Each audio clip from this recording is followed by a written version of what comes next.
I had some fantastic art teachers when I was at primary school. Definitely remember Mrs. Pegg outside painting on sugar paper in the sun in the playground. Wonderful times. But I swapped schools a little bit for various reasons, and ended up at high school when I did my sort of main sort of 13 to 16, and didn't really do art because I didn't really get on with the art department, weirdly enough. So that was a bit of a shame. But I did do a lot of drama, theatre. So I always felt I was sort of creative and enjoyed that kind of world. But I was drawn to teachers more than I was drawn to the subject matter. Although, so I didn't end up doing art really at O level or GCSE or whatever it is now. But I did go off and do theatre, which was kind of my main subject at school. I, like a lot of people, ended up doing a job that I was very happy with. It wasn't in the arts. It wasn't going to be for me. Family circumstances changed. I got married, we had children, so I had a job with an income that was kind of quite set. But it did give me a little bit of flexibility to do other things as well. So I studied with Open College of the Arts. I studied with Open University.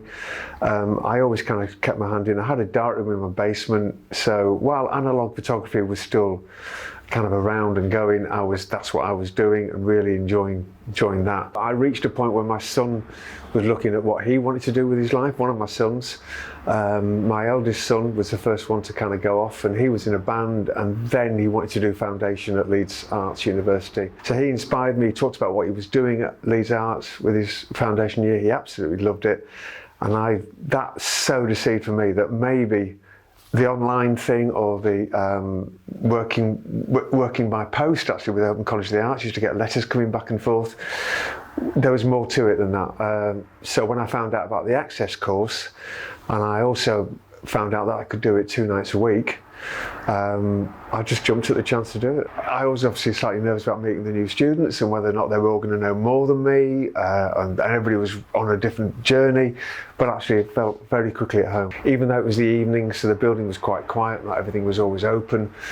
It was just phenomenal. It was just wonderful. I met some great people along the way on that one. And so I actually realised that maybe at that point there were lots of people on that course like myself who were going through changes, different ages, different stages in life, but all trying something to try and progress forward in the creative sort of the creative world, as it were. The studio experience was the thing for me. The cupboard that had lots of art materials in it, and tables and briefs, and then an openness to explore. It didn't feel like school. It didn't feel like I was being told to do this, then do this, then do this, then you'll get that. It was, why don't you think about doing something like this? Or think about this brief. Here's a load of materials, and then guidance, just gentle guidance. And so you were treated like adults, and you were able to explore how you wanted to explore.